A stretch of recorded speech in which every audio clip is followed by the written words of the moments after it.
కోపమొచ్చిందా? Sorry అండి. అమ్మకాలకి దెబ్బ తగిలిందంటేను వెళ్ళావు వచ్చావు అంతేగా. నన్ను డ్రాప్ చేయడానికి శ్యామలరావు గారు వచ్చారు. అదే ఛాయ హస్బెండ్. మిమ్మల్ని విష్ చేయాలని వెయిట్ చేస్తున్నారు. ఊరు పేరు లేని వాళ్ళని విష్ చేయడానికి నాకేం పని పాట లేవనుకున్నావా? ఊరు పేరు లేనివారు కాదండి, ఆ వేళ మన పెళ్లికి సాక్షి సంతకం చేసిన వ్యక్తి. అదేదో ప్రెసిడెంట్ ఆఫ్ యునైటెడ్ స్టేట్స్ అన్నట్టు చెప్తున్నావు. ప్లీజ్ నా కోసం ఒక్కసారి కిందకొచ్చి పలకరించండి. అంటే అవసరమైతే పెళ్ళాం కాళ్ళు పిసకటానికి కూడా రెడీ అన్నమాట. అందులో తప్పే ఉందండి. ఓర్ నాయనో, భార్య విధేయులుంటారని తెలుసు గాని మరీ ఈ రేంజ్ లో ఉంటారని మాత్రం తెలీదు. నమస్కారం ఆనంద్ గారు. నమస్తే. బాగున్నారా? పలకరించే అవకాశం ఇచ్చాను కదా అని పరిచయం పెంచుకోవాలని చూడకు. వెళ్ళొస్తానండి. అలాగేనండి. మళ్ళీ మళ్ళీ ఇంటి దగ్గర డ్రాప్ చేసే అవకాశం రానివ్వనులే. Don't worry.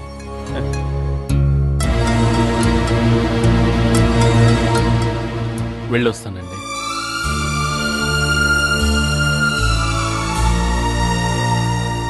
పాపం తను నొచ్చుకున్నట్టున్నారు. బాధగా ఉందే? ఆ బాధ భర్త విషయంలో ఉండదా? సంధ్య, నీకెన్నిసార్లు చెప్పాలి? ఇది నీ ఇల్లు. ఆ ఇల్లు నీకేమీ కాదు. కాలికి దెబ్బ తగిలిందని, కంట్లో నలకపడిందని చీటికి మాటికి నువ్వు అక్కడికి వెళ్ళి రావటం నాకేం నచ్చలేదు. వాళ్ళకి ఏదైనా ఇబ్బంది కలిగితే నేను తట్టుకోలేనని మీకు తెలుసు కదా. తెలిస్తే మాటి మాటికి ఇంటిని ఇలా వదిలేసి అక్కడికి పరిగెత్తుకు వెళ్ళటం ఎందుకు? నీ వెంటబడి మరీ పెళ్లి చేసుకుంది ఇలా ఒంటరిగా మిగిలిపోవటానికి కాదు. వద్దంటున్న కొద్దీ ఆ ఇంటికి వచ్చేవాళ్ళు ఇలా నన్ను ఆ ఇంటికి దూరం చేయడానికా?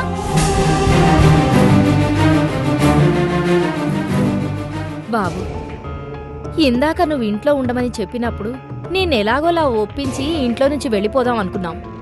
కానీ ఇదంతా చూశాక ఇప్పుడు చెబుతున్నాం, మా అవసరం ఈ ఇంటికి నీకు చాలా ఉంది. ఇక్కడే ఉంటాం. థ్యాంక్స్ అత్తయ్య. కనీసం మీరైనా నన్ను అర్థం చేసుకున్నారు. నువ్వేం మనసు కష్టపెట్టుకోకు బాబు. ఏదో ఒక విధంగా తనని ఓ దారికి తీసుకొస్తాం కదా. Thank you.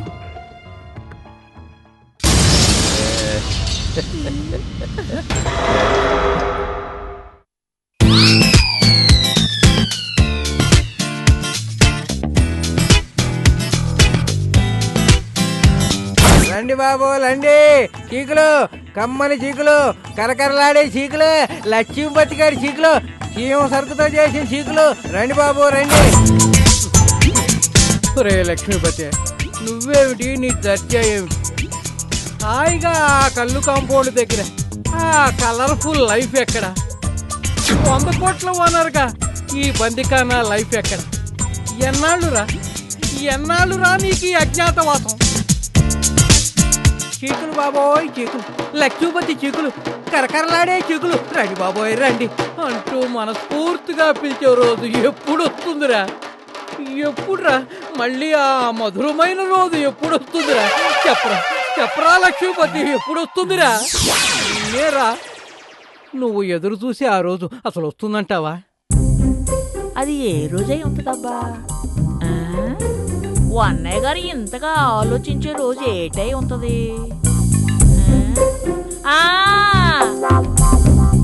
వరలక్ష్మి శ్రీమంత రోజై ఉంటది.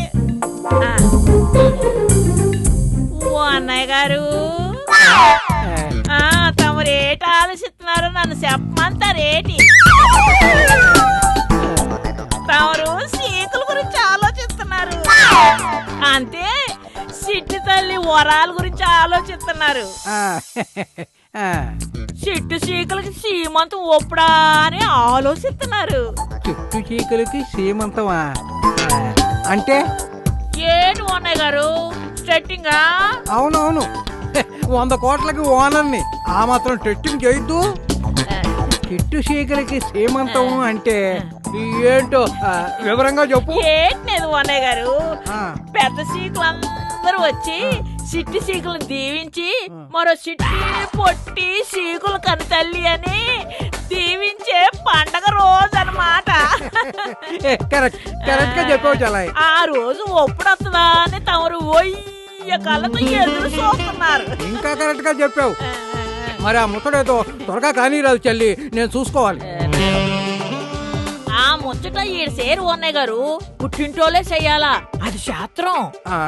అంటే వరం ఇప్పుడు పుట్టింటికి వెళ్ళాలా? వరం ఒక్కతేనేటి, వరంతో పాటు తవరు నాను అందరం వెళ్తాం. పెద్ద చిక్కొచ్చి పడిందే ఇప్పుడు. ఏటది? ఏం లేచల్లమ్మా, ఈ పేరెంటానికి వచ్చిన వాళ్ళందరూ ఆస్తి కోసం నా మీద పడి పీక్కుతుంటారు. అప్పుడు నీకు ఇవ్వటానికి 100 కోట్లు కాదు కదా, 100 రూపాయలు కూడా మిగలవు. ఎట్టాగా అని ఆలోచిస్తున్నా.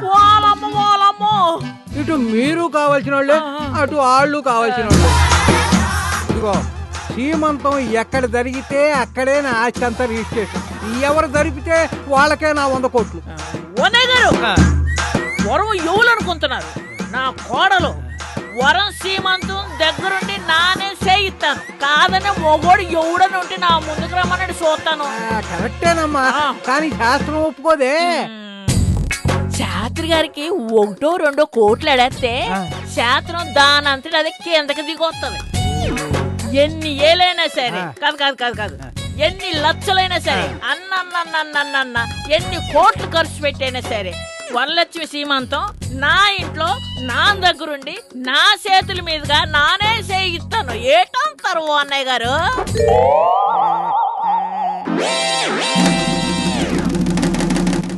ఓ అన్నయ్య గారు, నచ్చనోటికి చిల్లరేటన్నా కావాలేటి?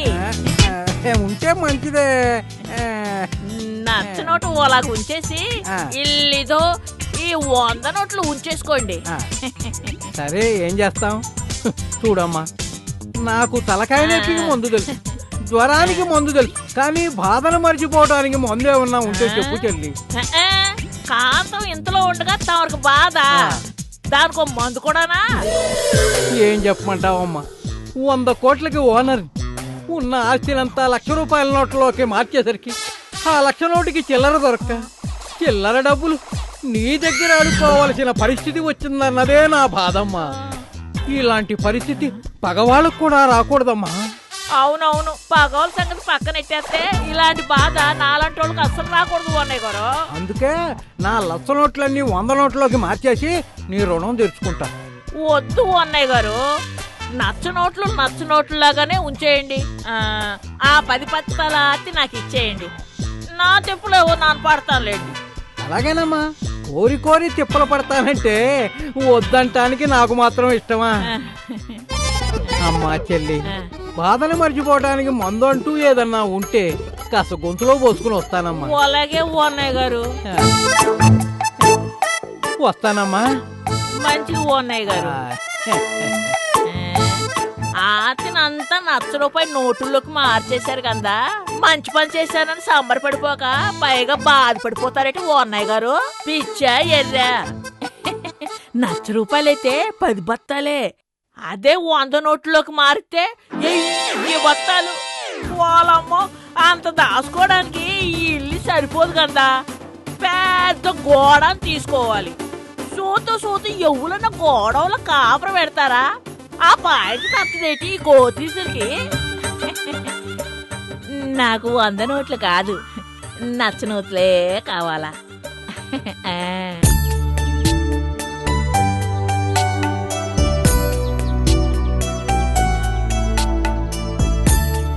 వరలక్ష్మి గారు ఇక్కడున్నారన్నమాట. రాగానే ఏమిటో వ్యంగ్యం వెటకారం.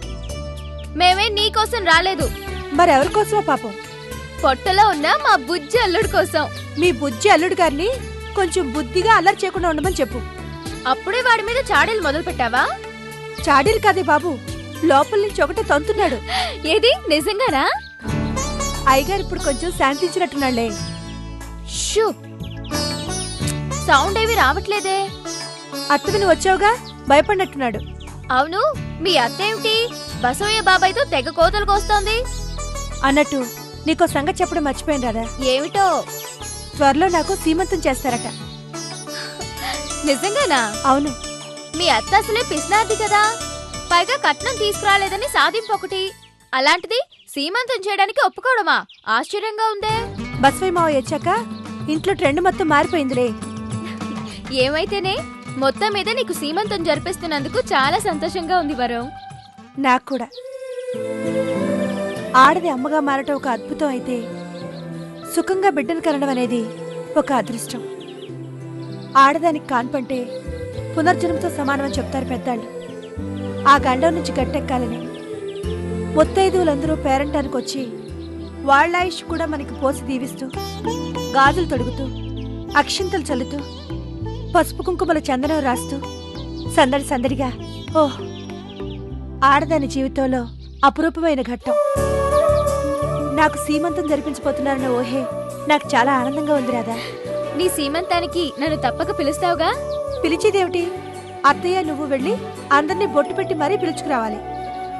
మరి నా సీమంతానికి? అప్పటికి నేను సీనియర్ అవుతాను కదా. నీ సీమంతం నేనే దగ్గరుండి జరిపిస్తాను.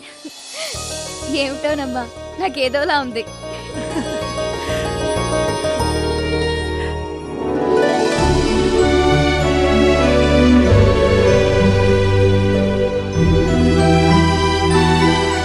ఎక్కడికెళ్ళావు రాదా? నీకోసం చూసి ఇప్పుడే టీ తాగుతున్నాను. టీకేం తొందర లేదు కానీ నీకో సంగతి చెప్పాలి. ఏంటో మరి వరానికి సీమంతం జరిపించబోతున్నారట. నిజంగానా? ఈ సంగతి వాళ్ళ అత్తగారికి తెలుసా మరి? ఆవిడే స్వయంగా దగ్గరుండి జరిపిస్తున్నారట. అయితే సీమంతం ఇక్కడే అన్నమాట. ఎంచక్క మనందరం వెళ్ళొచ్చు. నాకు కూడా ఇక్కడే జరగాలి. ఏమిటి ఏంటమ్మా? సీమంతం. సీమంతం అంటే ఏంటో తెలుసా నీకు? తెలుసమ్మా. మా ఊళ్ళో కృష్ణమాచారి గారి రెండో అమ్మాయికి, పెద్దరెడ్డి గారి పెద్ద అమ్మాయికి సీమంతం చేసేటప్పుడు నేను చూడలేదనుకున్నావా ఏంటి? సీమంతం ఎందుకు చేస్తారో, ఎలా ఉన్నప్పుడు చేస్తారో తెలిస్తే సరే. ఏ నేను మాత్రం రేపు ఎల్లుండో నెల తప్పనా?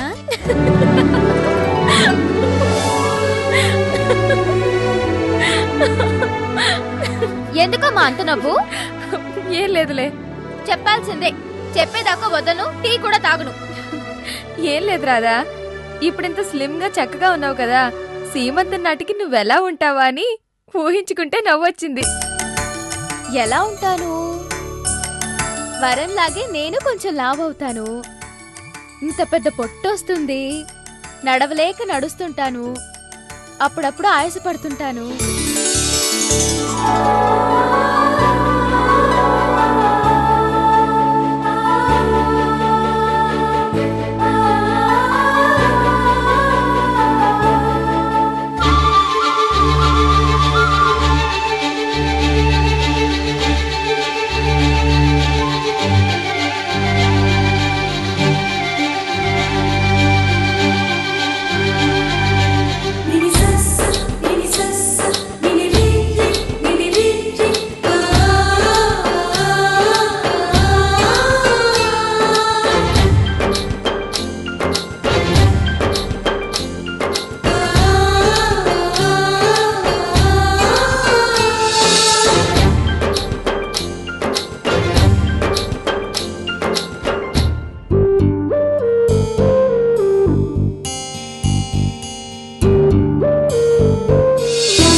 సీమంతం నాకైతే నువ్వేంటమ్మా తెగ ఫీల్ అయిపోతున్నావు?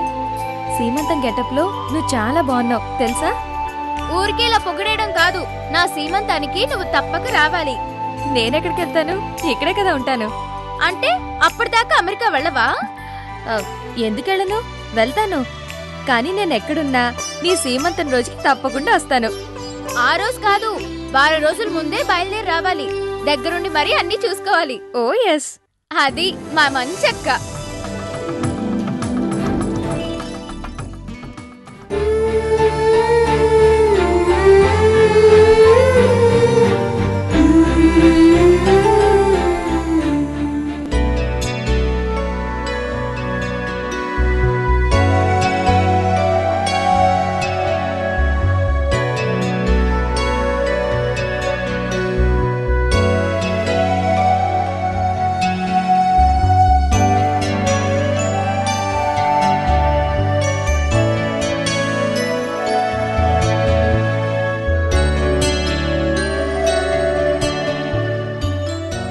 సంధ్య ఆ వస్తున్నానండి, ఒక్క నిమిషం. ఇలాంటి ఒక్క నిమిషాలు ఇంకా ఎన్ని కావాలి నీకు? అవతల ఫంక్షన్ టైం అవుతోంది. ఒకే ఒక్క నిమిషం అండి ప్లీజ్. Okay okay okay. చా, అవసరం లేనప్పుడు అన్ని కనిపిస్తాయి, అవసరం ఉన్నప్పుడు ఒకటి కనిపించదు. ఏంటి వెతుకుతున్నావు? టాప్స్ కోసం అండి, అవి పెట్టుకుంటే మీకు చాలా ఇష్టం కదా. నైస్, అవి నీకు చాలా బాగుంటాయి. బ్యూటిఫుల్. చాలండి వెళ్ళకొళ్ళం, నేను ఇంకా తయారే కాలేదు, అంతలోనే బ్యూటిఫుల్ అండ్ కాంప్లిమెంట్సా? నేననేది నీ గురించి కాదు.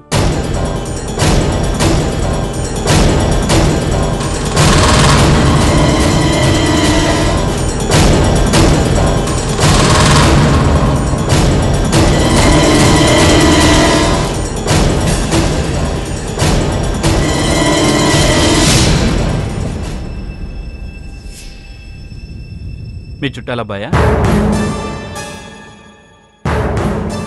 నీ క్లాస్మేటా? నీ మాజీ బాయ్ ఫ్రెండ్? ఇలా ఇవ్వండి. ఇస్తా, కానీ ఈ ఫోటోలో ఉన్నదెవరో చెప్పాలి. ఫోటోలో చూస్తేనే ఇంత బాగున్నాడంటే నిజంగా చూస్తే ఇంకెంత బాగుంటాడు చెప్పు. ఎవరు? మోహన్. అంటే నా మొదటి భర్త.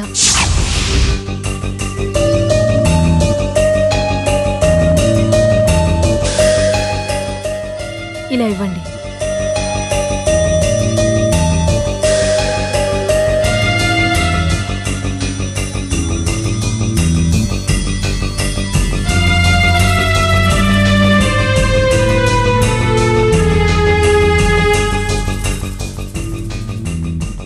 అతను నువ్వు ఇంకా మర్చిపోలేదా? అతని జ్ఞాపకాలు ఇంకా వెంటాడుతూనే ఉన్నాయా? అతని కర్మ జరిపించడం కోసమేనా ఆ మధ్య నువ్వు ఆ ఇంటికి వెళ్ళొచ్చావు? ఇంకా నువ్వు అతన్నే భర్తగా భావిస్తూ ఉంటే ఏ హోదాలో నేను నీ పక్కనున్నట్టు?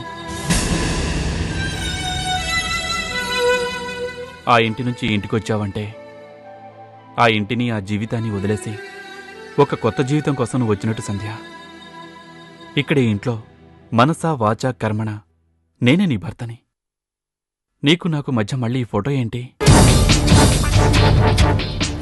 ఇతని ఫోటో ఇంకా భద్రంగా రహస్యంగా ఉంచుకున్నావు అంటే నువ్వు భర్తగా ఎవరిని భావిస్తున్నావు సంధ్య? మాట్లాడమే.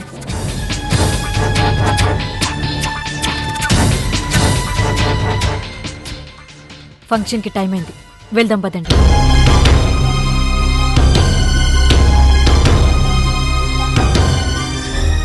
No no no.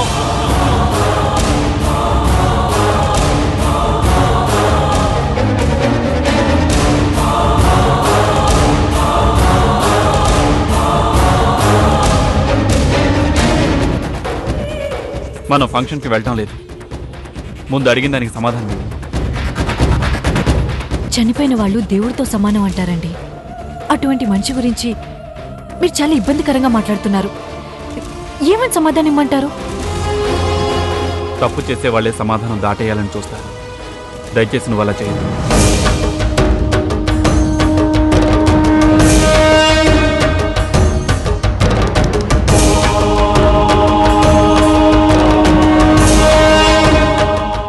మీరు ఇంకా ఆ ఫోటోనే ఉంచుకున్నారు అంటే ఏంటి దానికి అర్థం? Stop this nonsense.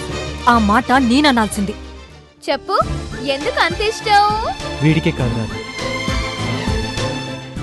నువ్వంటే నాకు కూడా చాలా ఇష్టం.